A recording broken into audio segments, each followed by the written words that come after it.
Virtual Mall ini adalah mall virtual pertama di Indonesia yang nantinya kami akan berkolaborasi bersama para pelaku usaha, pengusaha, bisnis UMKM, hingga komunitas.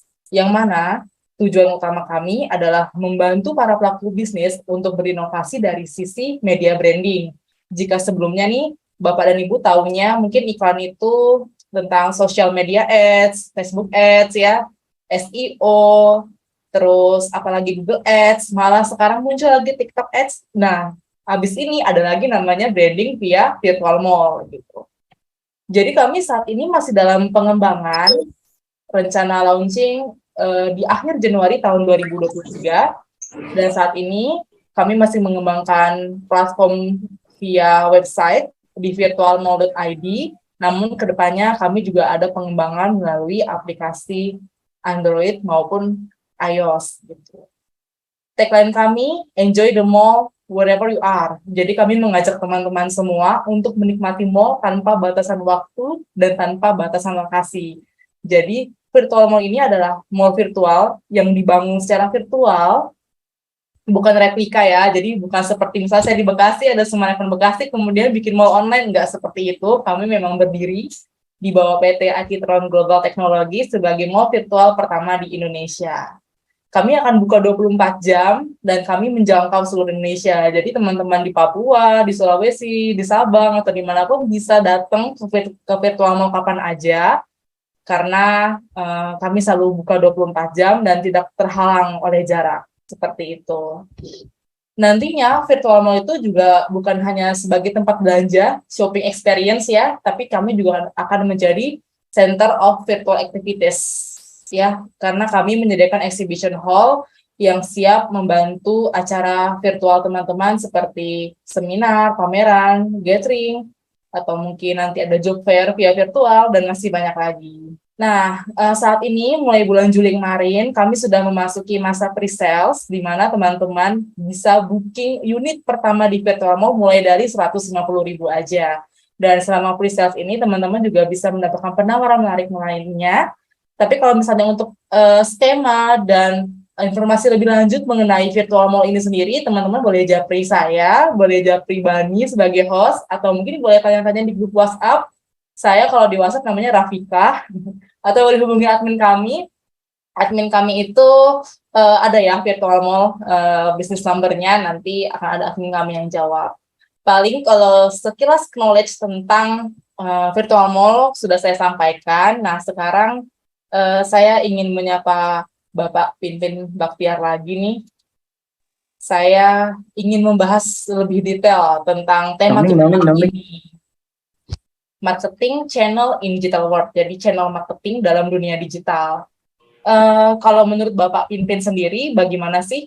Apa itu marketing channel, jenisnya, dan bagaimana keuntungan menggunakan channel marketing yang tepat? Silakan Bapak Pinpin. Waktu dan tempat kami persilakan.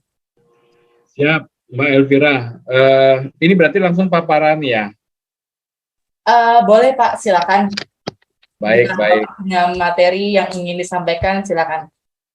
Iya, berapa menit paparannya agak lupa lagi saya. Saya seperti Pak Edi bilang, paparannya 4 jam siap, mau 15 menit juga siap.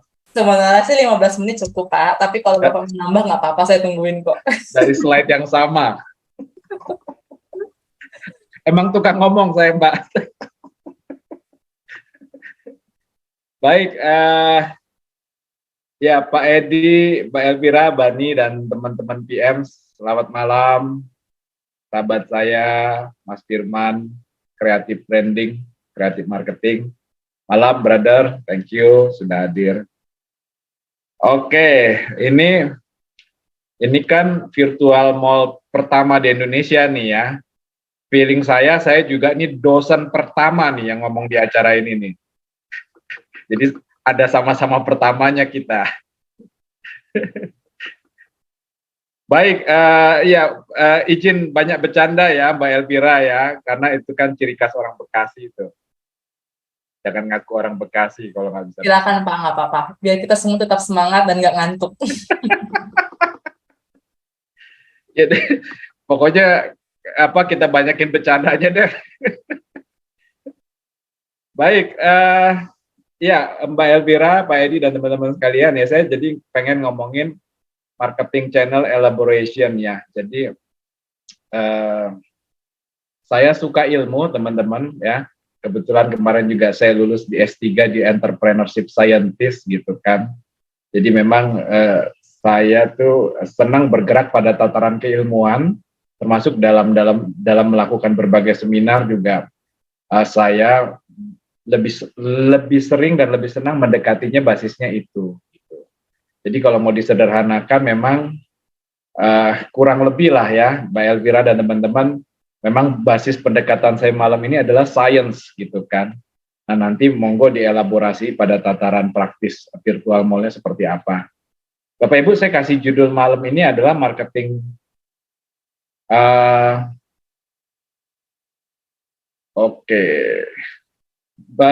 marketing channels elaboration ya. Jadi kanal pemasaran ya. Elaborasi kanal pemasaran. Saya pengen membahas kanal pemasaran itu seperti apa, elaborasinya sejauh mana. Ya nanti monggo ditempelkan dengan virtual mall seperti apa. Tapi saya akan berbicara pada sisi marketingnya, Bapak Ibu.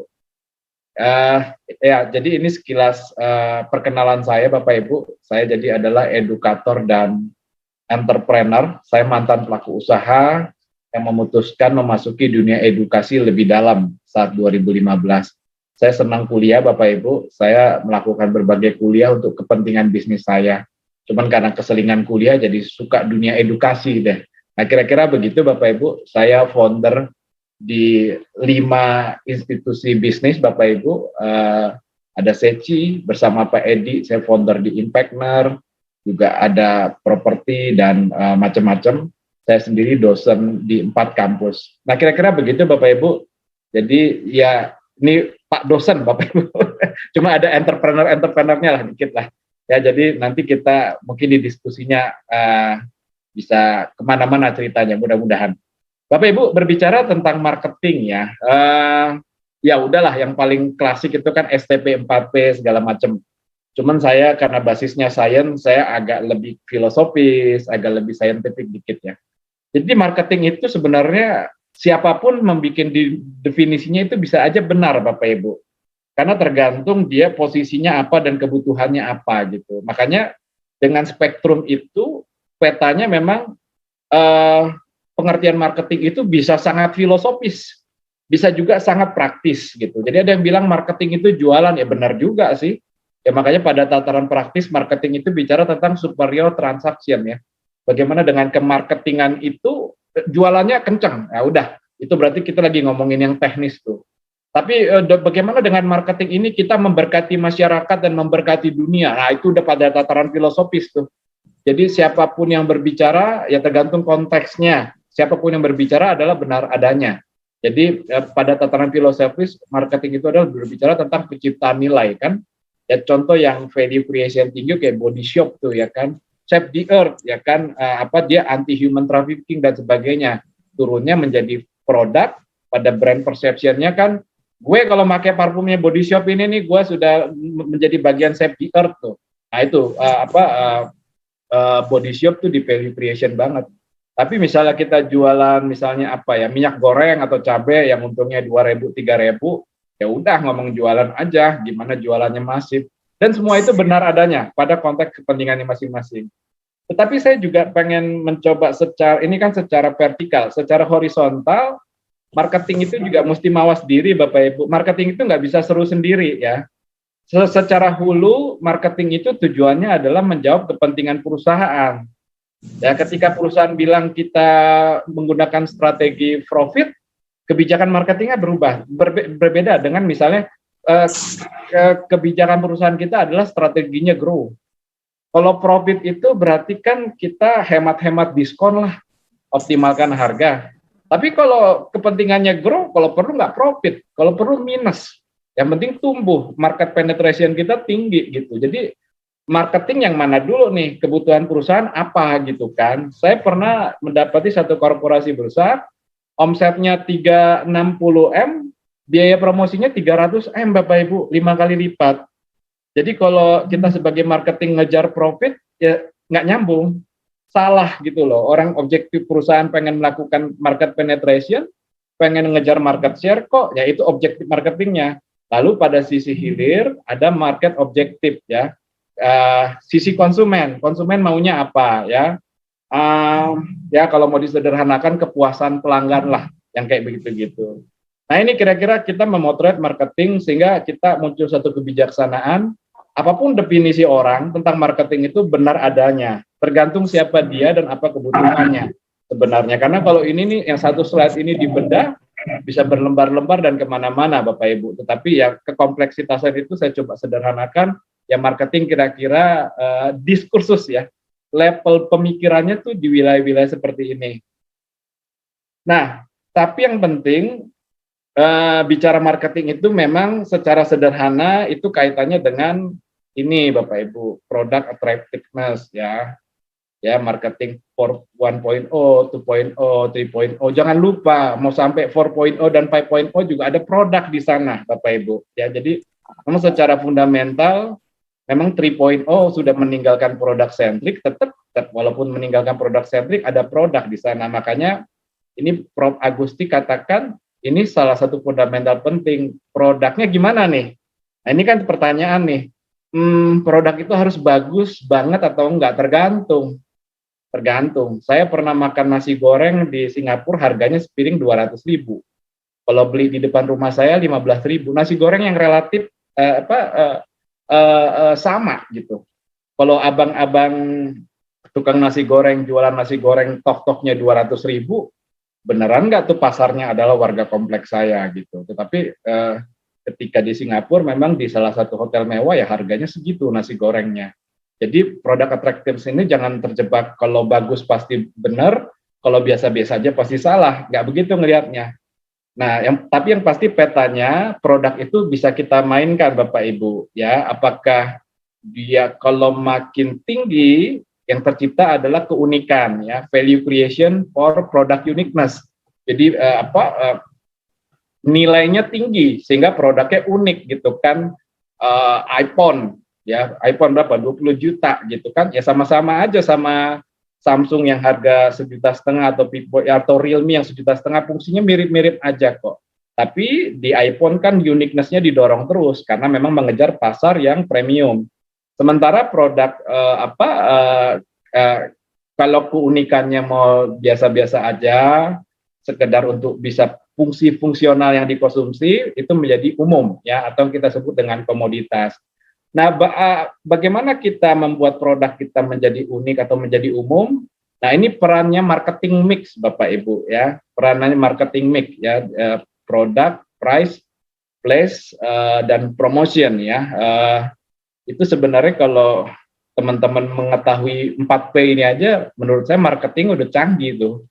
Nah, cuman kan kadang-kadang 4P ini kan cuma buat potret aja. Nah, pertanyaannya antar 4P-nya itu dikawinin nggak? Kalau produk kayak gini, price-nya cocok nggak segini? Kalau price-nya segini, cocok nggak model promosinya begini? Kalau model promosinya seperti ini, cocok nggak place ya, kanal distribusinya seperti ini? Itu kan harus di-adjust semua tuh. Sehingga muncullah adalah 4P yang benar gitu kan. Nah, kadang-kadang kita melihat 4P kan cuma buat potret. Tapi keren banget nggak? Saling interdependensi nggak? Saling terhubung dengan kawin dan kuat nggak? Sebenarnya itu tuh yang 4P yang benar tuh ya. 4P sendiri ini merupakan tahun 60 ya Bapak Ibu ya. Sebelum tahun 60 marketing itu ya sangat abstraktif ya.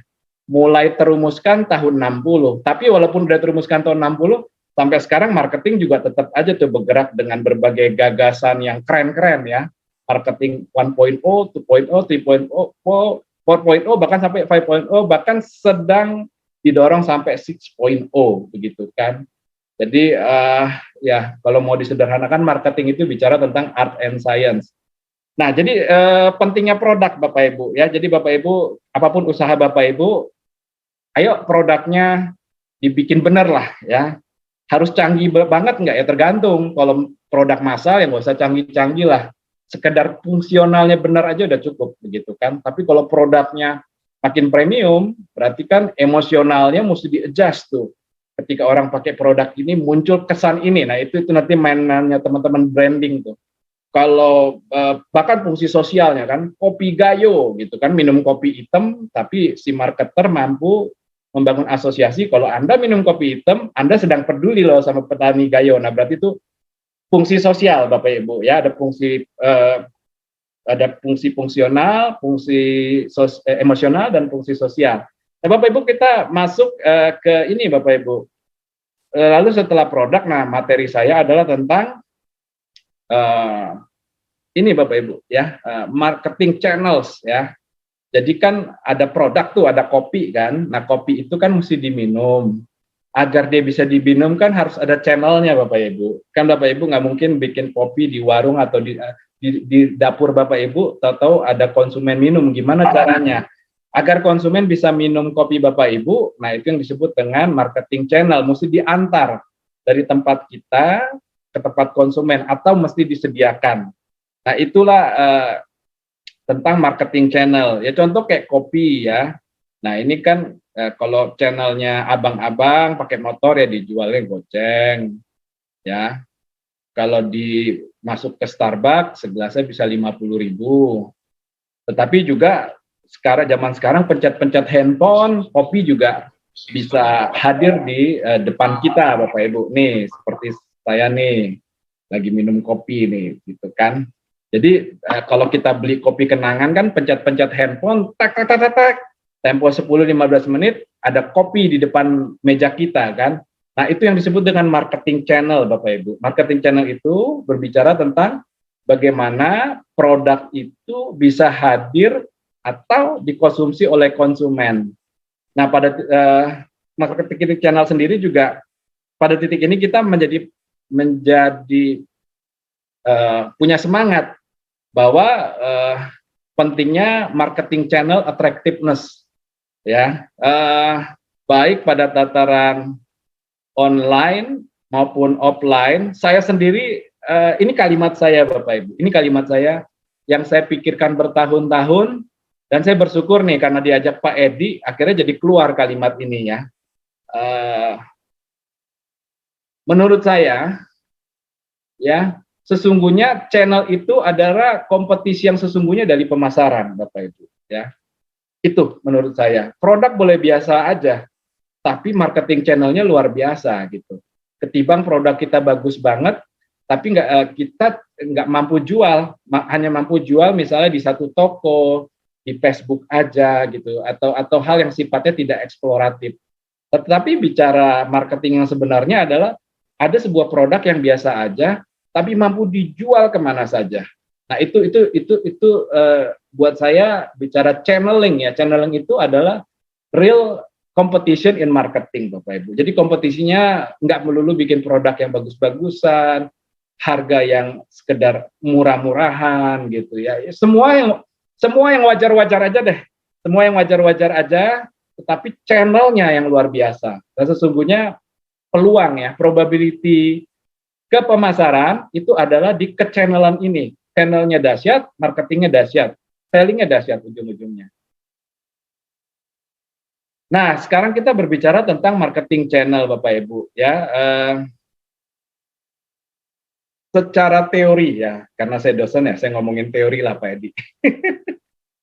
Ya jadi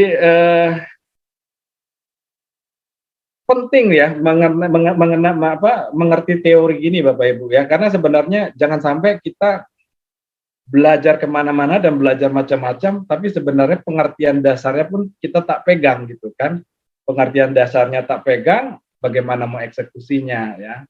Jadi marketing channel itu berbicara adalah a set of interdependent organization involved the process of making product of service available for use consumption. Ya, jadi bahasa gampangnya itu berbicara tentang apa yang bisnis kita dan teman-teman kita dan ekosistem kita bisa lakukan sehingga produk kita itu bisa didapatkan dan dikonsumsi.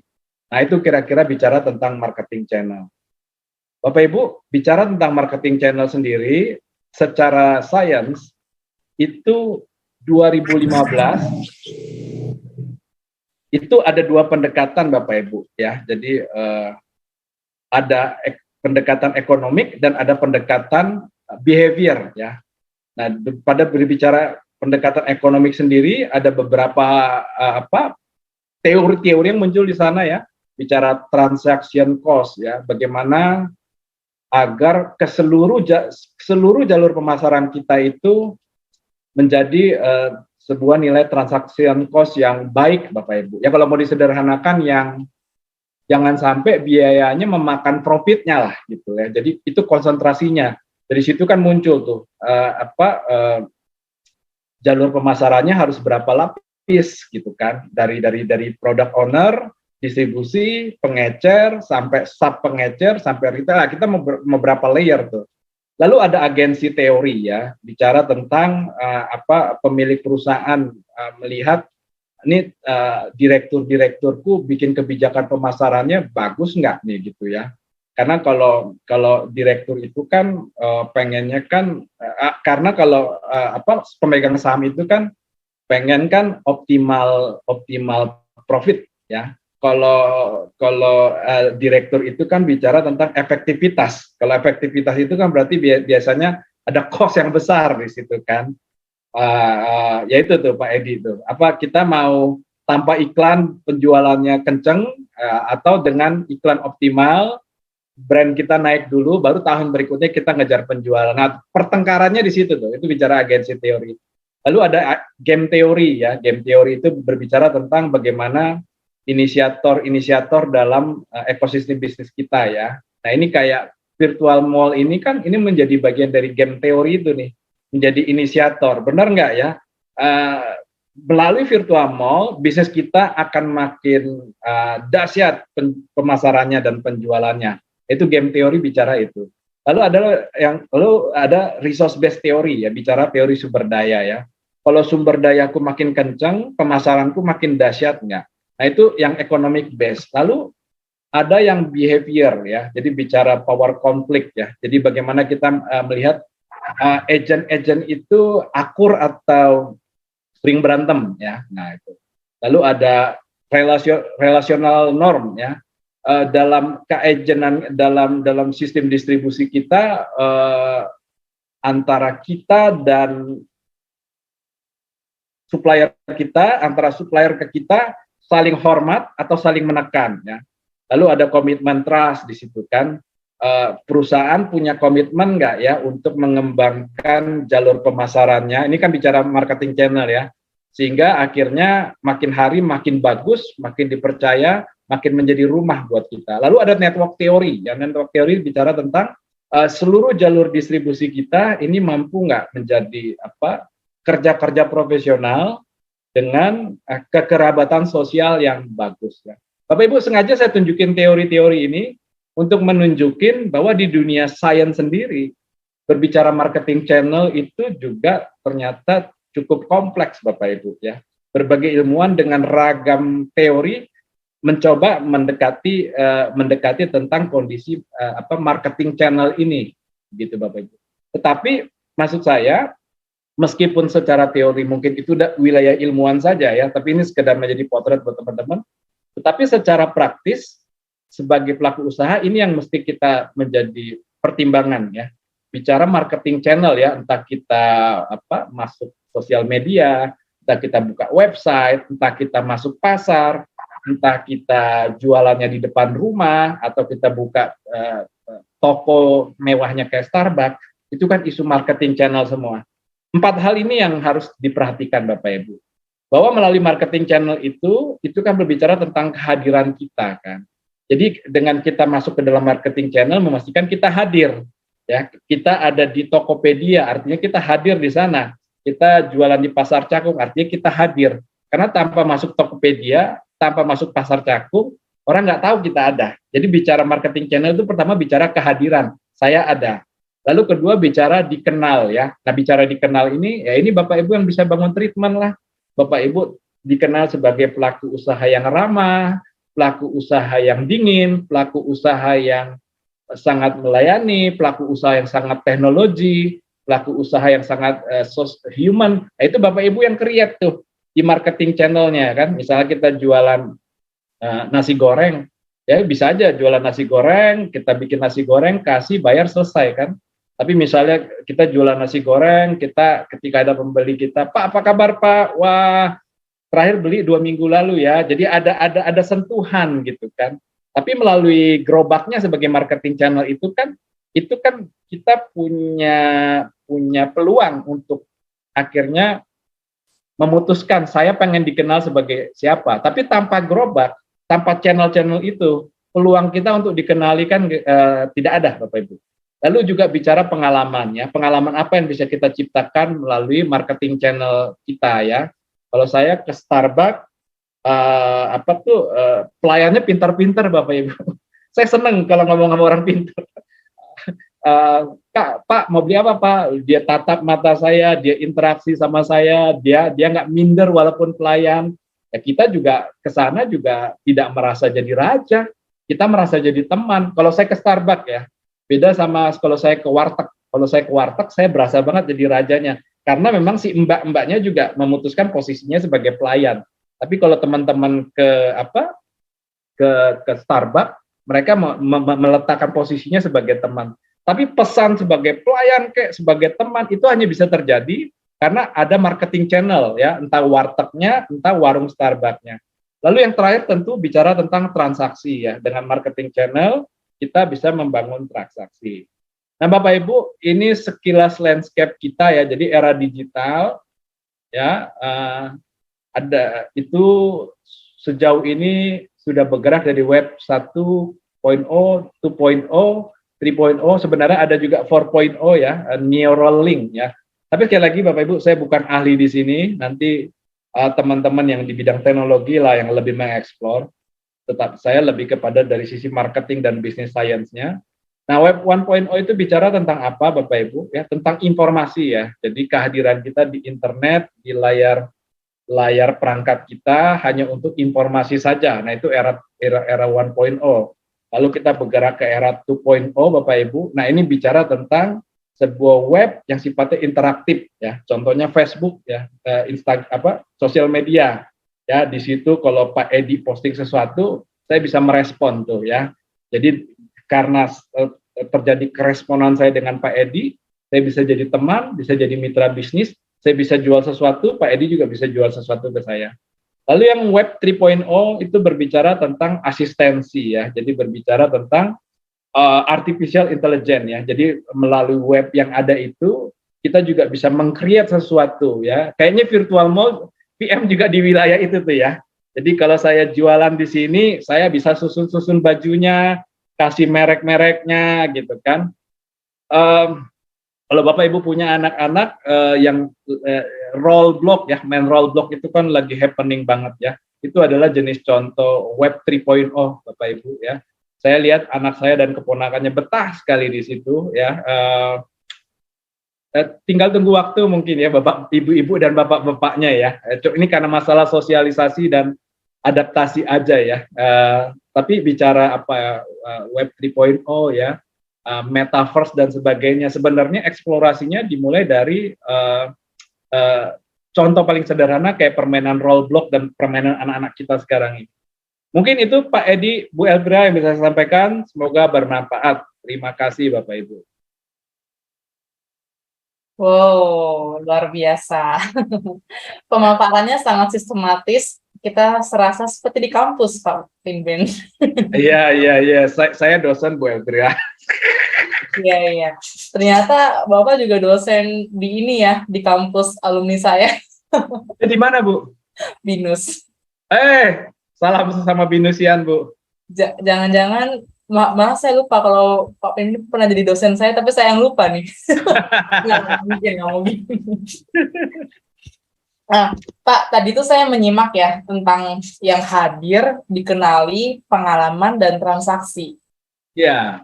Nah, itu kalau menurut pandangan saya memang itu seperti 4P ya Pak. Tapi 4P-nya ini 4 unsur yang harus ada dalam sebuah saluran marketing atau channel marketing. Ya. Nah, kalau misalnya dari Pak Pinpin sendiri, ini kan digital tuh udah modernisasi ya, modernisasi dari dari aktivitas manusia, bahkan sekarang aktivitas marketingnya itu sendiri. seberapa penting sih Pak inovasi, meskipun digital tuh udah inovasi ya, perlukah inovasi lagi dalam mengembangkan channel marketing, dan harus seberapa sering berinovasi Pak menghadapi perubahan-perubahan di channel marketing itu sendiri? Ya, kalau bicara channel marketing, Bu Elvira, saya seperti yang saya tulis di slide saya ya, sesungguhnya kanalisasi channel ya, kanalisasi pemasaran itulah pertarungan pemasaran yang sesungguhnya begitu. Jadi itu memang harus dieksplor terus gitu kan. Ayam gorengnya biasa aja gitu kan, ayam gorengnya biasa aja. Tapi begitu masuk GoFood, langsung pasarnya berkembang kan. Dari yang depan rumah aja, sekarang orang yang non depan rumah bisa beli kan. Begitu saya masuk misalnya HipMe gitu kan, langsung kan ada potensi tuh Bang Sandiaga Uno beli ayam goreng ke saya kan. Belinya kalau udah beli ayam, beli bukan satu potong, mungkin ribuan potong untuk urusan perusahaannya. Karena kan Bang Sandiaga Uno merupakan senior kami di HipMe begitu kan.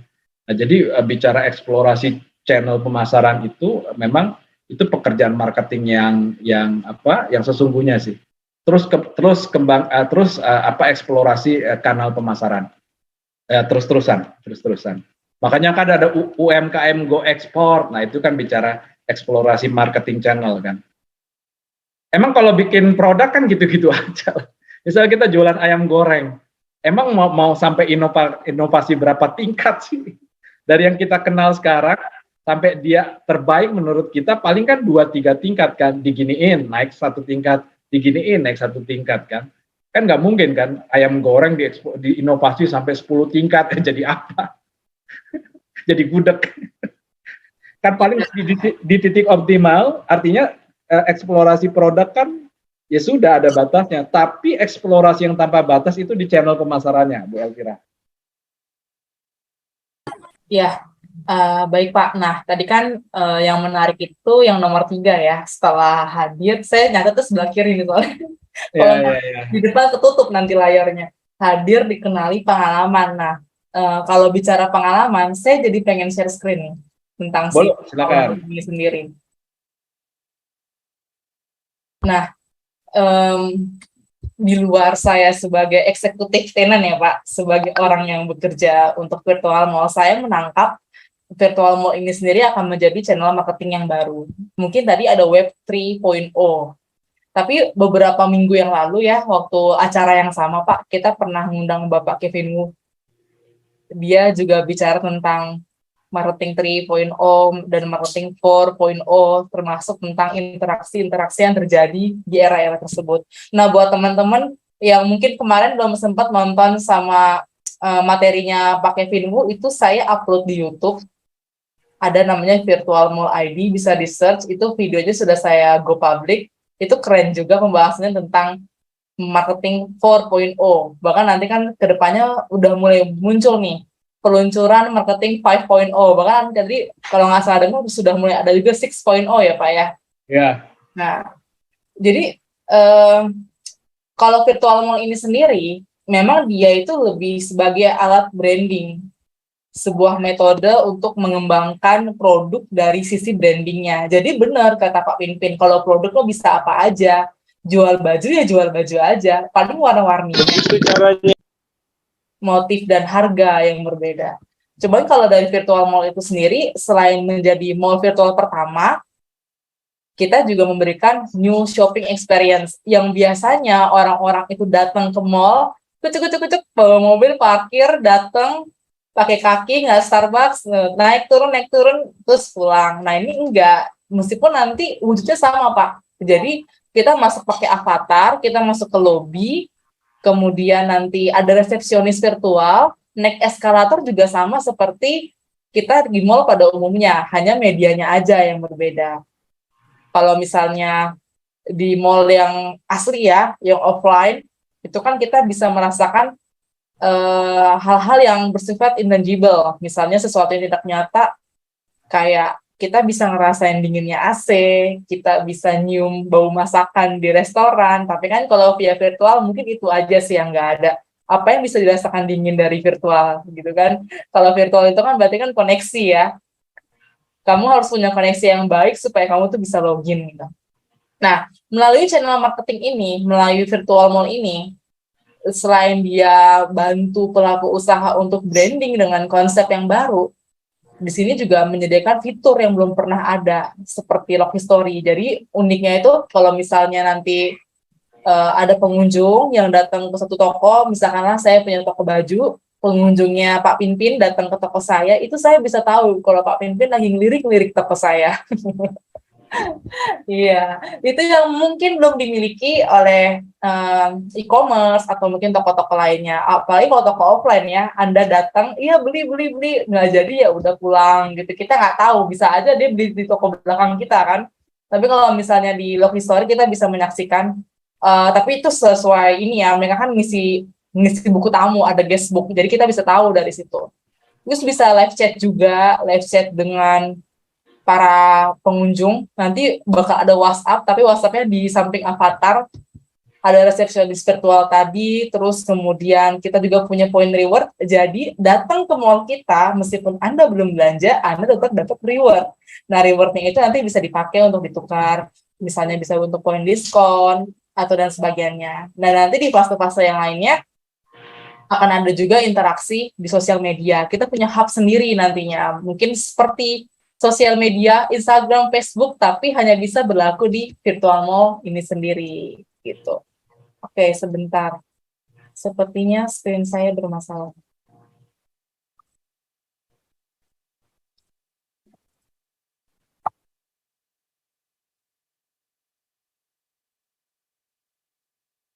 Kalau rencana pengembangan si channel branding yang baru ini, mungkin nanti akan ada beberapa tahap, tapi tahap pertama itu kita mau bangun 1.000 unit.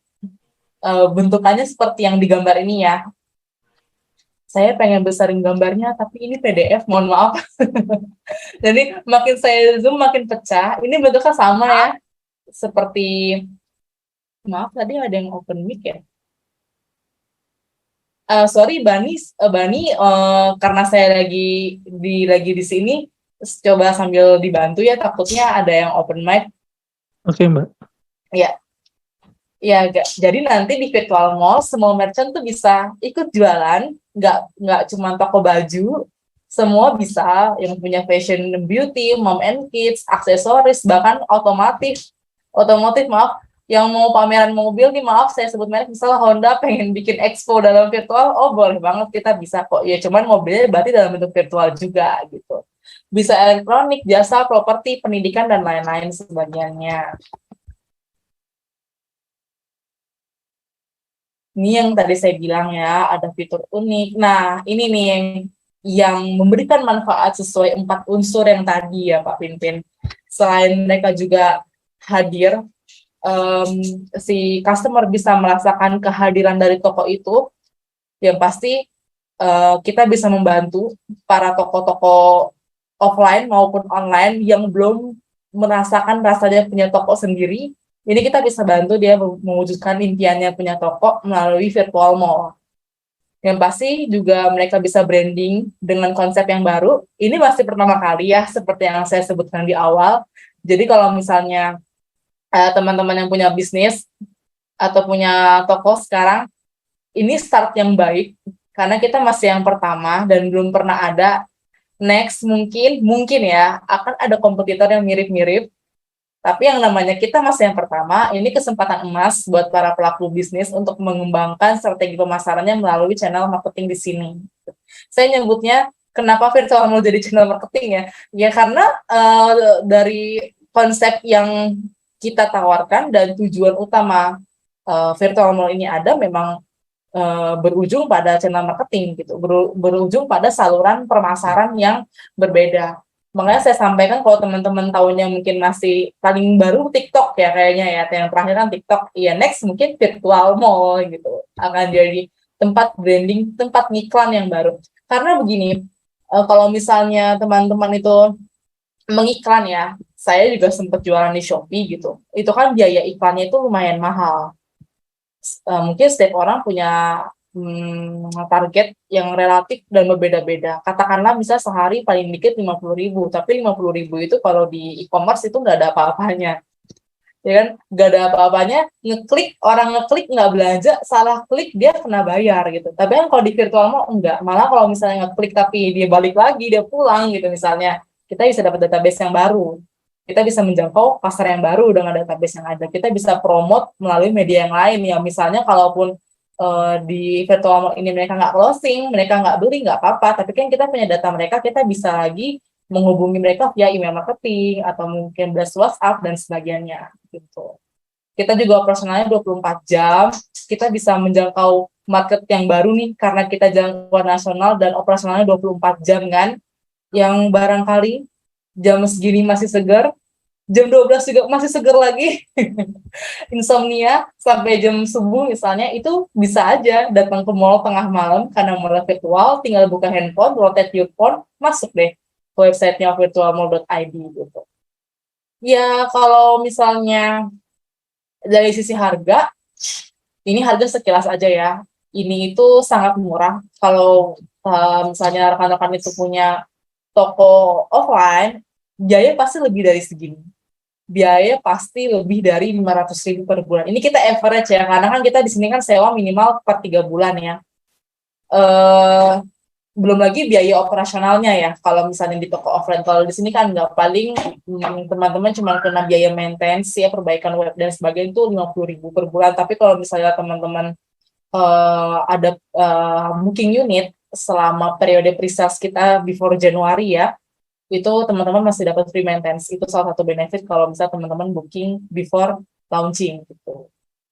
Kita juga bisa ada fitur cicilan nantinya, misal menurut teman-teman segini masih lumayan, kita bisa fitur installment 0%, dan untuk yang paket C ini 3 juta per 12, itu kalau di average berapa ya? Paling cuman 200 something ya, itu kan oke banget untuk teman-teman branding di channel yang baru, dapat benefit garansi traffic juga. Jadi kalau misalnya virtual mall ini kan punya target pengunjung ya, yang namanya mall, di mana-mana pasti kan kita berharap pengunjung datang gitu ya.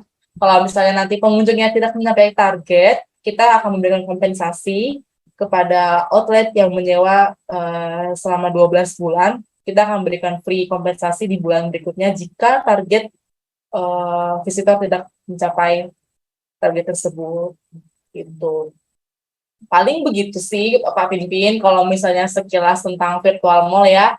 Ini kita masih under pengembangan dari PT Itron Global Technology, Bapak Leonardo ini sebagai komisaris, lalu Pak Edi di sini sebagai Director of Marketing ya. Oke. Nah, dari pemaparan saya nih Pak Pimpin, benar kan kata saya kalau misalnya si virtual mall ini mencakup 4 poin yang tadi Bapak sebutkan? Iya, sangat sangat Bu Elvira ya. Jadi apa aja tadi 4, lupa lagi saya. Kenapa tuh Pak? Maaf. Iya, hadir, dikenali, pengalaman, dan transaksi ya. Screen lagi juga nggak apa-apa sih kalau masih ada. Iya. Ya memang bicara kehadiran kan melalui channel itu kan, banyak orang menganggap channel itu kan jualan. Bukan, channel itu sebenarnya utamanya kehadiran ya. Dari kehadiran, dari situ kan bisa melakukan berbagai hal, ujung-ujungnya jualan.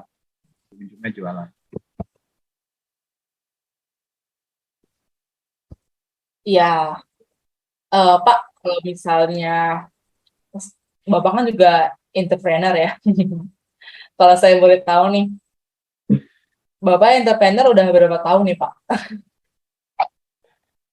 Berapa tahun ya? 20 tahunan lah. 20 tahunan.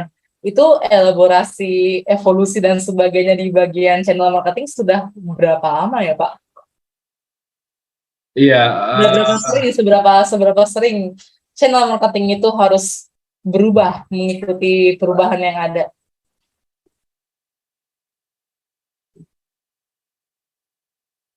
Oke. Ya itu harus terus-menerus Bu Elvira. Jadi eksplorasi channel marketing ya kan, baik untuk kepentingan selling, ya itu udah pastilah otomatis kan. Yang kedua itu kan branding, yang ketiga kan experience ya atau opportunity. Jadi kita terus eksplorasi. Kan produknya relatif sama kan? Produknya relatif sama. Oke, Pak Pimpin, ini karena di chat ini ada yang mulai bertanya, jadi saya sambil buka sesi sesi pertanyaannya Q&A sambil saya Monggo. baca chat. Kalau ada yang mau nanya ke Pak Pimpin, boleh nanti diajarin, dijelaskan sama Bapak dosen. Kita jarang-jarang loh, bener kata Pak Pimpin, ini kita baru pertama kali kayaknya kedatangan dosen daripada dia. Makanya kan. Dosen pertama pada virtual mall pertama di Indonesia. Itu banyak yang nanya virtual mall tuh, Mbak Elvira tuh. Banyak nih. Sebentar, iya. Saya ketinggalan berita nih, bentar saya agak atas dulu. Apakah memungkinkan jual produk F&B di virtual mall yang mana bisa untuk area satu kota tertentu saja delivery-nya? Memungkinkan ya, Pak? Memungkinkannya itu pertama gini, kalau F&B itu kan relatif ya, ada yang bisa makan langsung, ada yang bisa malah bentuknya dibungkus oleh-oleh gitu. Malah memang rencananya begini, kami kan juga sudah mulai masuk ke UMKM dan ke beberapa UMKM daerah juga, jadi UMKM-nya itu nggak cuma Jabodetabek, saya udah mulai masuk ke UMKM Bali, kita tuh udah punya planning, nanti ada satu spot di mana toko oleh-oleh itu ngumpul di situ. Karena kan toko oleh-oleh itu kan ibaratnya itu kan mereka tokonya pasti lebih sering manual ya Pak ya. Pasti kan toko-toko yang oleh-oleh itu kan mereka hanya stay di satu daerah dan mereka itu kan butuh bantuan untuk memasarkan produk itu supaya terjangkau nasional gitu. Nanti kita pengiriman via mana? Kita pengiriman via ekspedisi yang pasti. Dan terus kalau misalnya Bapak dan Ibu terbiasa belanja di e-commerce, katakanlah Shopee atau Tokopedia, nanti kita bisa nge-link. Jadi misal pas diklik barangnya, nanti pas diklik itu akan ada pilihan opsi untuk diarahkan ke e-commerce pilihan toko e-commerce yang memang toko itu berdagang juga di sana. Apakah bisa beli via virtual mall itu sendiri? Ya bisa tentunya. Jadi kita punya dua opsi.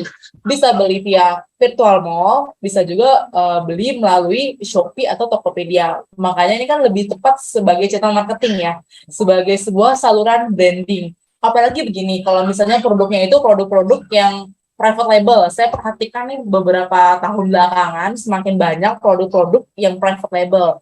Mungkin merek bajunya sama, mungkin jenis bajunya sama, misalnya kerudung, jilbab, ya jilbabnya satin, sutra, ya kan, terus katun, tapi yang membedakan itu mereknya dan cara marketingnya itu sendiri. Benar kata Pak Pimpin, produk semua sama aja, tapi tergantung bagaimana si toko atau si pelaku bisnis ini memasarkan produknya. Nah itu nanti misalnya di Shopee-nya itu mereka belum begitu menarik pelanggan atau bahkan di Instagram-nya belum efektif, nanti kalau kita bantu melalui virtual mall, nah itu nanti bisa mereka branding via virtual mall, itu sekaligus menghidupi Shopee dan Tokopedia-nya itu sendiri. Jadi kita punya dua opsi tadi.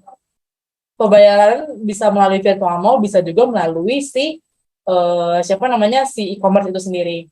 Kalau misalnya hal lain tentang F&B, ya mungkin kita akan jual berbentuk voucher ya, voucher diskon, voucher tenan, voucher makan lebih tepatnya ya. Misalnya satu merek sushi, kita nggak bisa makan sushi dalam mall, tapi kita bisa jual vouchernya dan mereka bisa datang ke mall offline dengan cara yang lebih murah gitu. Lalu kemudian, sebentar ya, bagaimana cara virtual mall menciptakan crowd agar banyak pengunjung? Itu sudah dijawab Pak Edi ya, kita memakai gaya gamification yang itu benar. Jadi kan nanti kan kalau misalnya mau login ke virtual mall itu kan kita butuh sign up ya. Butuh sign up itu kan ada nama, nomor telepon mungkin dan email. Jadi semakin sering teman-teman datang ke sana, ya teman-teman akan dapat poin gitu. Meskipun datang itu nggak mesti belanja, datang aja dulu gitu kan. Itu mereka akan dapat loyalty reward dan gamification lainnya. Nanti kita poin reward itu bisa ditukar dengan berbagai voucher misalnya dan dengan dengan berbagai promo menarik yang tentunya akan berubah-berubah setiap bulannya. Saya nggak bisa katakan itu akan voucher seumur hidup, nggak juga. Nanti kita akan berubah mengikuti kebijakan yang berlaku gitu. Dan selain kita punya gamification, royalty, reward dan sebagainya, yang pasti kita juga terus push branding virtual mall melalui berbagai campaign ya. Ini acara-acara VM Talk ini nanti akan kita pindah rencananya ke exhibition hall yang ada di virtual mall. Jadi kalau misalnya teman-teman mau datang ke VM Talk sekalian jalan-jalan kan, itu juga udah nambah traffic gitu. Jadi kan si virtual mall ini sendiri bukan hanya sebagai tempat belanja, tapi juga akan jadi center of virtual activities nantinya. Sama seperti ya kalau di mall-mall offline kan datang itu kadang orang nggak melulu karena menonton, karena mau belanja, tapi kan bisa juga karena mereka tuh pengen datang ke pameran, acara nikahan, tapi nikahan sih nggak virtual kayaknya, belum ya. Atau mungkin mau datang ke job fair dan sebagainya.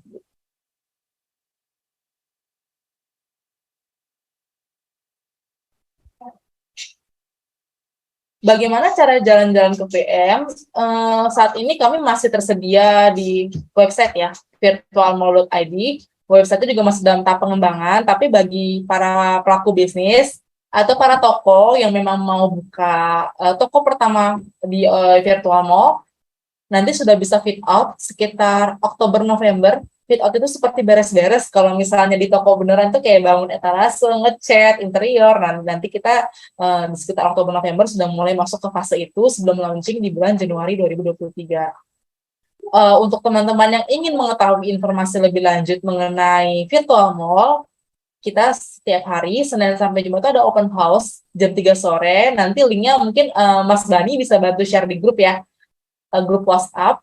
Apakah semua sudah tergabung grup WhatsApp? Nanti kita klik lagi deh linknya ya, biar bisa join semua. Tadi Pak Jun mau nanya ya, boleh open mic Pak, kita open discussion kok. Seperti Pak Pini bilang, Pak Pini senang bercanda. Halo, selamat malam semua teman-teman. Ya, malam Pak, silakan Pak. Ya, izin ngomong ya Bu. Ya, ini konsepnya bagus sekali, ya idenya juga bagus sekali ya. Tapi saya kepikir dalam konteks saat ini di mana untuk mengumpulkan sebuah mall itu basically pasar ya, market pasar gitu. Nah, pasar itu butuh penjual dan pembeli, dan sebuah pasar itu akan sukses kalau punya attractiveness, di mana orang bisa berharap menemukan banyak barang atau berharap bisa menjual banyak barang di pasar itu, ya kan? Nah, tapi dalam konteks sekarang ini orang bisa menemukan hal itu di Tokopedia atau di marketplace yang lain.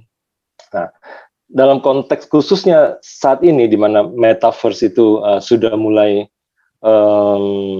booming gitu ya, sudah mulai hype gitu. Saya kira mungkin konsepnya ini kalau dipindahkan ke metaverse itu akan jauh lebih menarik, akan jauh lebih punya daya tarik untuk mendatangkan pengunjung maupun mendatangkan penjual gitu, jadi pembeli dan penjual. Sebab apa? Karena kalau kita 2D mungkin akan lebih convenience dan easy itu kalau langsung kita belanja aja di marketplace seperti Tokopedia, Shopee ya, daripada kita harus browse di secara 2D di sebuah platform atau website gitu. Tapi kalau metaverse, orang bisa seperti jalan-jalan ke sana dan kemudian ada attractiveness ya, bisa seperti jalan-jalan di mall secara digital, secara virtual gitu ya. Mungkin itu boleh juga jadi ide lebih lanjut gitu untuk pengembangan virtual mall-nya ini. Karena itu akan mendatangkan traffic yang lebih banyak. Traffic itu paling penting sih kalau di mall. Kebetulan saya juga ada pengalaman banyak di mall ya, sama teman-teman di mall ya. Mall itu paling penting traffic. Cuman gimana sekarang kita pindahin traffic itu dari physical world ke virtual world ya. Itu yang susah. Itu sih Bu. Oke, boleh saya jawab ya Pak Jun? Boleh, silakan. Memang sesuatu yang berbentuk virtual itu rata-rata akan mengarah ke metaverse, tapi metaverse itu sendiri, beberapa properti metaverse yang saya tahu semua masih dalam tahap pengembangan, tahap NUP, bahkan mungkin nanti peluncurannya itu sekitar 2 sampai 3 tahun lagi. Cuman memang rencana virtual mall dalam jangka panjang akan mengarah ke sana. Itu kan tadi saya sambil share screen ya. Fase pertama ini kan kita memang planning menjual 1.000 unit toko gitu ya Pak ya. Tapi kan 1.000 unit ini kalau sudah selesai akan ada fase kedua, fase ketiga. Nanti dalam kapasitas tertentu mungkin up to 10.000 akan bikin blockchain sendiri. Itu yang pertama. Terus yang kedua mungkin nanti akan ada token sendiri juga. Tapi kalau untuk sampai ke blockchain itu kan kita butuh ke komunitas yang padat ya dan ramai gitu. Nggak bisa baru 1.000 aja kita bangun. Mungkin nanti 10.000 itu akan terjadi seperti yang Bapak John maksud seperti itu. Yeah. Tadi konsepnya itu kalau misalnya ini saya share screen tapi yang beda. Konsepnya itu kan kalau di e-commerce mungkin Bapak buka cari barang ketemunya katalog ya Pak. Cari sepatu, foto sepatu gitu kan. Tapi kalau di sini itu enggak sebentar. Jadi konsepnya sama seperti ke mall. Ini masih contoh. Nanti masuk mall ketemu lobby, jalannya pakai avatar, ini lobbynya nanti akan ada resepsionis virtual, tapi resepsionis virtual itu bukan bot, ya mungkin ada botnya, cuma nanti kita akan ada staff yang asli, yang 24 hours shifting untuk melayani kebutuhan pelanggan, jadi memang ada orangnya gitu Pak yang membantu. Ini ada lobbynya, ini contoh toko bajunya, ini yang membedakan dengan e-commerce. Kalau e-commerce itu kan misalnya cari baju panjang, enter muncul baju panjang. Tapi kan kalau ini enggak, ini seperti wujud mereka ke mall. Dan interior ini juga menyesuaikan kebutuhannya si toko. Mereka harus berinovatif untuk menciptakan toko yang menarik. Sama seperti di mall pada umumnya, Pak. Gitu. Kalau Tokopedia itu kan etalase ya, paling gimana caranya supaya foto itu tersusun rapi dan menarik ya. Tapi kalau misalnya di virtual mall itu bagaimana toko terdisplay menarik gitu. Ya, mungkin satu hal lagi yang penting itu adalah kita sering melihat kan mall baru dibuka terus kemudian kosong ya, udah berbulan-bulan bertahun-tahun kosong ya. Karena apa? Karena pengunjung dan penjual itu atau tenan maupun visitor itu saling menunggu. Jadi yang mana duluan, chicken and egg gitu. Yang mana yang mau duluan? Tokonya mau dibanyakin dulu atau pengunjungnya mau dibanyakin dulu gitu. Nah, dua hal ini akan sangat mempengaruhi kesuksesan dari sebuah mall gitu. Jadi, kalau dengan cara konvensional di mana orang masih belum punya, jadi platform ini atau mall ini masih belum punya daya tarik untuk mendatangkan orang ya atau pengunjung ya, akhirnya akan saling menunggu. Si penjualnya atau si tenannya itu akan menunggu siapa ya yang lain yang masuk ya, pengunjungnya udah banyak baru saya mau masuk gitu. Dan celakanya ini akan membuat mallnya sepi. Begitu pengunjung datang 1-2 kali dia nggak ada apa-apa di sini, akhirnya dia malas datang lagi. Nah, itu yang terjadi di physical mall. Nah, ini juga akan terjadi juga di virtual mall.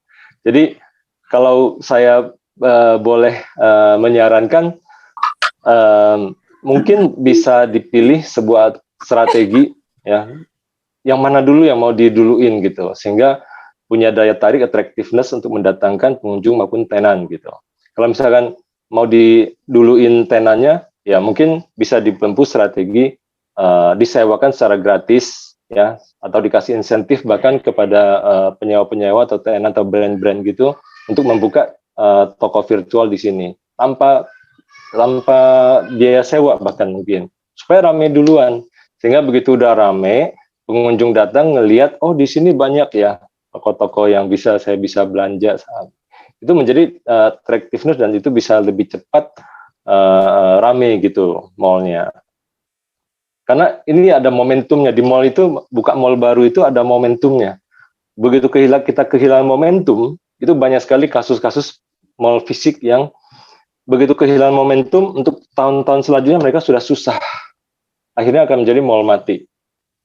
Nah itu memang ini nggak gampang gitu ya. Mungkin mesti pendanaannya ya melalui. Okay.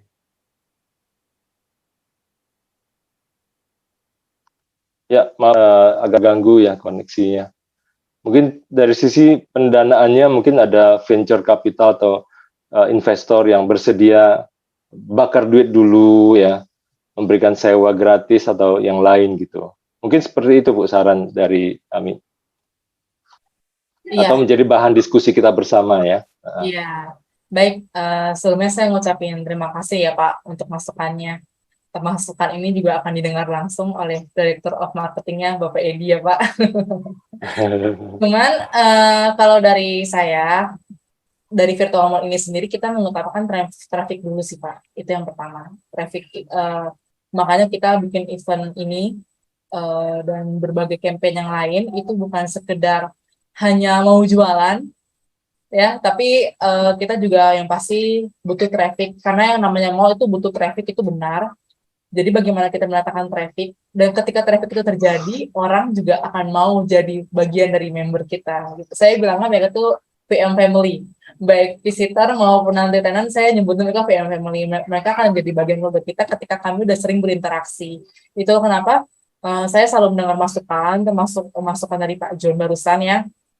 Tapi dari kami sendiri memang kami sedang gencar-gencarnya menaikkan traffic. Karena kita kan launching itu masih beberapa bulan lagi ya Pak, sekitar di Januari. Harapan kami after launching itu tenan, visitor, mereka semua mendapatkan manfaat langsung sesuai tujuan kami mendirikan virtual mall ini sendiri.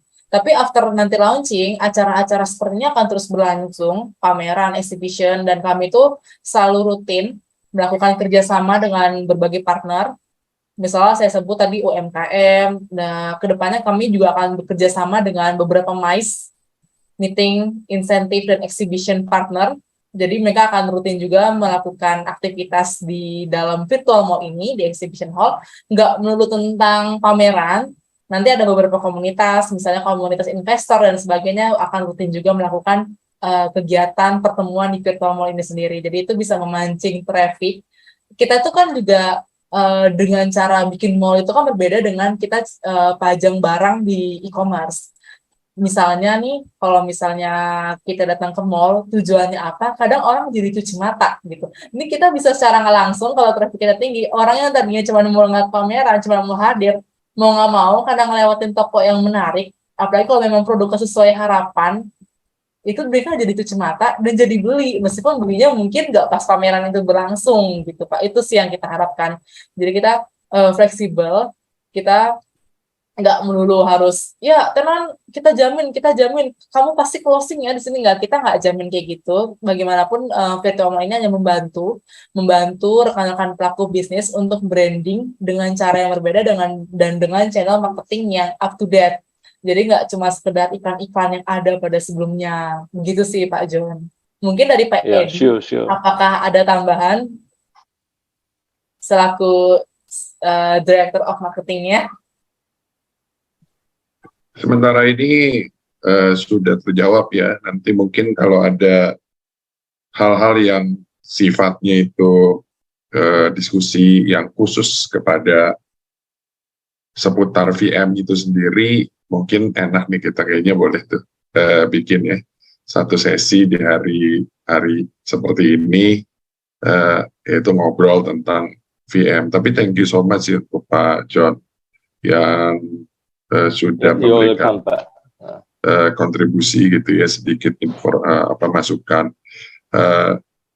Nanti kita mungkin akan bikin satu sesi di situ. Kalau hari ini lebih kepada kita lagi mau menggali apa yang ada, ilmu apa yang Dr. Pinpin punya, itu tujuannya. Oke, sure. Silakan Pak. Thank you so much Pak, thank you so much. Pemasaran dari Bekasi Pak Edi. Bekasinya ini luar biasa nih, planet bukan Bekasi lagi kan. Masih pelantar saya lebih ke dalam loh Pak. Bapak masih pinggir-pinggir. Ya silakan digali lagi. Ya, teman-teman, apakah ada yang mau bertanya dengan dosen kita? Jika ada pertanyaan lagi, boleh langsung raise hand. Mungkin Mas Bani, kalau ada yang mau raise hand, silakan ya sebelum saya yang nanya gitu sama Bapak dosennya.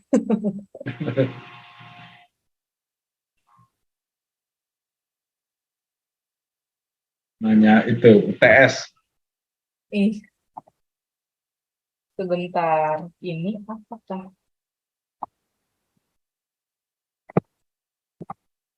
Pak, tapi pernah nggak sih, tadi kan Web 3.0 ya Pak, yang terakhir di slide ya. Hmm, Sudah adakah penelitian dalam sains yang berbicara tentang Web 4.0 dan 5.0 itu Pak? Karena bukunya itu bestseller loh Pak di Gramedia. Saya belum lama ini ke Gramet, ngelihat Web 5.0 marketing era. Itu bukunya covernya warna merah, tapi saya lupa penulisnya siapa. Itu masuk bestseller di Gramedia. Apakah secara sains, karena kebetulan kita berhadapan dengan Bapak Dokter, apakah sudah ada penelitian lebih lanjut tentang itu? mungkin ada ya, tapi saya nggak masuk ke situ tuh. Itu lebih kepada marketing and technology ya, atau digital marketing ya. Mungkin teman-teman yang yang berkutat di keilmuan itu yang lebih bisa menjawab ini. Pasti ada.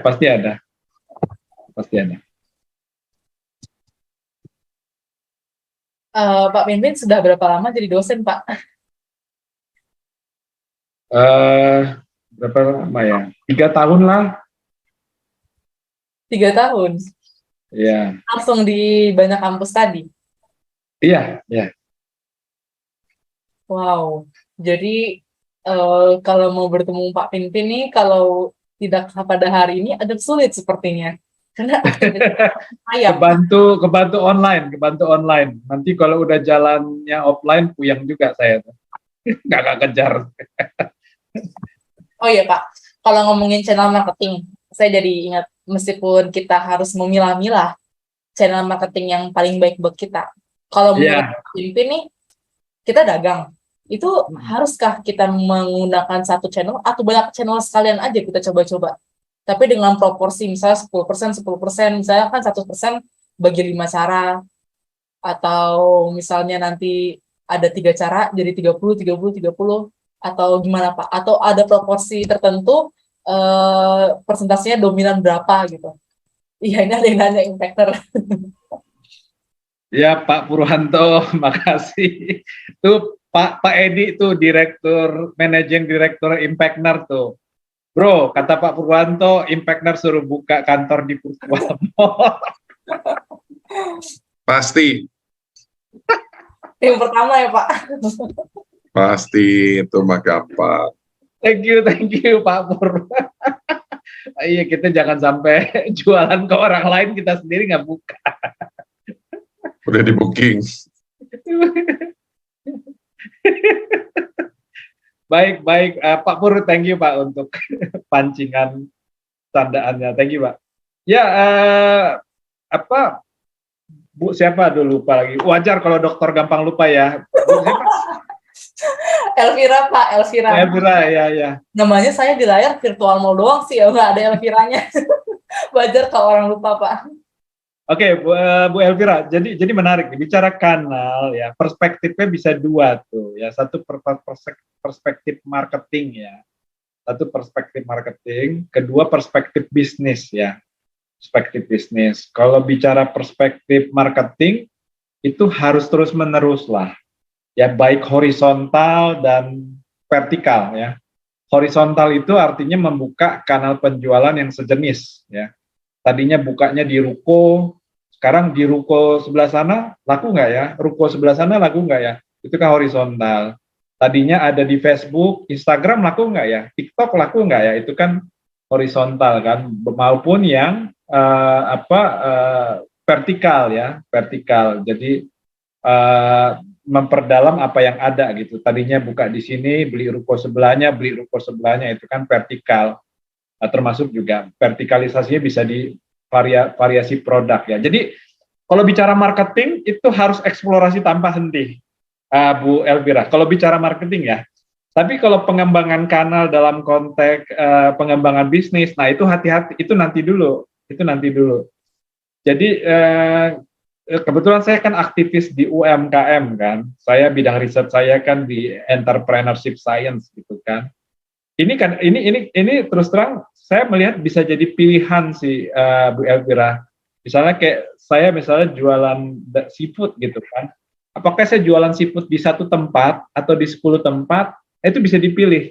Dan apapun pilihannya, itu baik adanya, Bu. Itu baik adanya. Artinya ada orang kan terjebak kan membuka cabang sebanyak-banyaknya. Nah, problemnya itu biasanya ada dua tuh, standarisasi dan manajemen. Mampu nggak cabang berikutnya standarnya sama dan mampu nggak kita mengelolanya. Sementara saya pernah melihat itu tuh ada satu orang jualan seafood ya, kaki lima ya, cabangnya tidak ada di mana-mana, dia cuma di satu tempat, tapi omsetnya sehari bisa 20 juta tuh. 20 juta kali 30 hari 600 juta, setengah M lebih juga tuh omset dia dari dagang seafood di satu tempat. Jadi kalau dalam konteks bisnis itu monggo dipilih, mau bisnis di satu tempat atau bisnis di banyak tempat. Tapi si pedagang seafood ini misalnya dia pengen jualan juga di virtual mall, berarti dia bukan kembangin bisnis, tapi dia kembangin kanal pemasaran. Itu yang tipis banget perbedaannya tuh. Serupa tapi tidak sama. Ya. Oke, jadi yang saya tangkap sebenarnya diversifikasi itu perlu ya Pak. Itu yang pertama, kita nggak bisa memilah-milah mana yang paling baik sebelum kita itu terjun langsung mencobanya. Betul. Iya, ternyata benar Pak, kita ngomong santai tapi sudah 20 lewat 22. Iya, apakah teman-teman di sini mungkin ada yang mau bertanya lagi? Kalau untuk virtual mall sendiri, kami punya open house setiap Senin sampai Jumat, jam 3 sore waktu Indonesia bagian Barat. Jika ada pertanyaan yang menyangkut virtual mall, boleh join di sana. Nanti link open house-nya akan kita share di grup. Bani mungkin bisa dibantu di chat to everyone, bit.ly/group PM Talk ya. Jadi kalau teman-teman ada yang belum join, bisa join ke grup kita dan bisa kita undang open house seperti itu. Oke, sebelum kita closing nih Pak, kalau dari Pak Pinpin sendiri, bagaimana harapan Bapak tentang digital marketing ini ke depannya, tentang channel marketing ini ke depannya? Kan dari virtual mall sendiri nih udah ada channel baru nih, yang mungkin nanti ada VM2, VM3 yang mirip-mirip, serupa tapi tak sama ya Pak ya. Harapan Bapak nih sebagai seorang praktisi di edukasi dan seorang entrepreneur, harapannya gimana ke depannya? Iya, kehadiran virtual mall, kalau di keilmuan entrepreneurship kan pendekatan peluang itu selalu dua kan, eksplorasi dan eksploitasi ya. Eksplorasi itu artinya kita mencoba. Eksploitasi artinya memang setelah kita coba, kita mampu, kayak Pak John bilang tadi, marketnya atraktif, baru kita total kan pada mengeksplorasi peluang itu. Nah sama, virtual mall sebagai bentuk eksplorasi itu sangat baik, Bu siapa dulu Pak? Jadi lupa lagi ya Pak? Elvira. Jadi virtual mall ini, apalagi dengan biaya semurah itu ya, sebagai sebuah bentuk eksplorasi sangat bagus gitu. Ketimbang nanti teman-teman misalnya masuk ke ketika ekosistem ini udah mature, harganya kan udah mahal kan, harganya udah mahal, dan teman-teman masuk ke situ dengan kegagapan pengetahuan ya, lack of knowledge ya, masuk situ udah bayarnya mahal, knowledge-nya nggak dapat lagi ya kan, itu akan menjadi gagap sekali. Nah, dengan virtual mall ini menjadi bridging yang luar biasa ya, untuk kita masuk ke tahap metaverse era, termasuk nantinya mungkin PM juga akan eksplorasi ke tahap metaverse. Saya yakin juga akan ke sana arahnya, tapi dengan pricing yang sedemikian murah. Saya mau sampaikan satu, ini menjadi experiences yang tinggi sekali Bu Elvira, jadi pengalaman yang tinggi sekali. Yang kedua juga menjadi optimasi kanal ya, optimasi kanal. Artinya dengan kita hadir dengan biaya se-efisien tadi, kita kan nambah kanal baru. Nanti kan kaitannya dengan prestisius kan. Oh ternyata bisnisnya Pak Pimpin, produknya Pak Pimpin udah ada di digital kanal loh. Apalagi ini linknya bisa dibagi ke orang-orang kan Bu Elvira? Iya kan? Jadi kalau kita udah masuk, linknya shareable, seharusnya ya tergantung kita. Kalau kita membagi ke 1.000 orang, artinya kan bisnis dan produk kita terpenetrasi ke 1.000 orang kan. Ya, manfaatnya juga buat virtual mall-nya itu sendiri secara agregat ya. Misalnya ada 1.000 tenan, berarti kan 1.000 tenan ini juga berpotensi disentuh oleh 1.000 orang teman saya. Jadi ini memang bisa menjadi sebuah ekosistem yang luar biasa ya. Tadi dengan basis yang shareable tadi, linknya bisa dibagikan. Oke, baik. Ini ada Bapak Purwanto Prawoto ya. Saya mau nyapa, tapi saya takut tidak sopan. Mungkin konsep yang bagus akan membaca juga. Ya, betul Pak. Ini betul. Ini akan jadi masukan juga buat kita. Thank you Pak. Pak Edi, apakah kenal Bapak Purwanto? Takutnya Bapak Purwanto ini adalah pengamat bisnis, jadi bisa kita undang ke PM Talk minggu besok, Pak. Sepertinya ini Pak Purwanto yang di Impactner Startupner 1.0 ya Pak? Kalau iya, harus merapat. Iya katanya Pak. Wah, dicatat. Bani tolong catat satu narasumber lagi ya. Harus merapat, karena ini luar biasa ini Pak Purwanto nih. Jadi memang kita ini kalau udah lintas Zoom ya, itu ketemu lagi. Nah, banyak teman-teman kita ya Bro Pin ya, makanya hari ini kalau yang munculnya brother saya ini Bro Pin, saya nggak boleh muncul. Nanti bingung, ini VM atau Impactner? Tapi kita tuh sama-sama punya banyak irisan, support satu dengan yang lain. Jadi udah sudah cross Zoomer, bukan cross border. Ya nanti bisa. Pasti saya punya nomornya, nanti kita ngobrol banyak sama Pak Pur juga, udah lama nih nggak ngomong. Ya, paling itu aja, Elvira. Oke, Pak Pimpin, dari waktu yang sudah berlalu, tidak terasa sudah mau 20.30, kalau di memorandum sampai 20 lewat 5. Oh. Enggak apa-apa, itu kan hanya sebuah teori, Pak. Emang biasa seperti itu, teori itu hanyalah sebuah teori. Ya. Apakah masih ada yang mau bertanya lagi ke Pak Pimpin? Jika tidak, Bani mungkin boleh di closing biar acara ini bisa selesai dengan baik. Narasumber kita juga bisa istirahat. Kita tunggu 1-2 menit lagi ya Pak Pimpin ya. Siapa tahu ada yang mau bertanya. Ini 20.29. Kalau 20.30 belum ada yang bertanya lagi, di closing aja ya Bani. Kayaknya udah semua tuh Bu Elvira. Iya. Seperti sudah, kalau tentang PM nanti boleh japri saya, boleh chat admin juga, boleh nanya-nanya berisik di grup yang saya undang ya. Kita nanti akan ketemu lagi di VM Talk minggu depan dengan narasumber yang berbeda. Kalau di Rabu besok, rencananya kita mau ngundang founder dari umkm.id, dia Bapak Wai Suryagama dari Bali. Mungkin next week nanti akan kita info lagi link Zoom-nya dan sebagian informasi lainnya ya. Sepertinya sudah close ya, Bani. Bolehlah kita berpamitan. Baik, terima kasih banyak pada narasumber, Pak Pimpin, Pak Edi, Mbak Elvira juga, serta yang lainnya. Saya mewakili yang bertugas menyampaikan mohon maaf atas kesalahan kata dan perbuatan. Akhir kata, terima kasih dan wassalamualaikum warahmatullahi wabarakatuh. Terima kasih Bro Pin. Terima kasih Pak Firman, Pak Pur, Pak Recording stopped. Nah ini teman-teman yang selalu hadir setia mendukung apa yang kita share ya. Nah nanti di 2 minggu kemudian Pak Firman sudah oke. Jadi wah, mantap. Kita mau tunggu ini Pak Firman. Mantap. Oke. saya belajar satu hal dari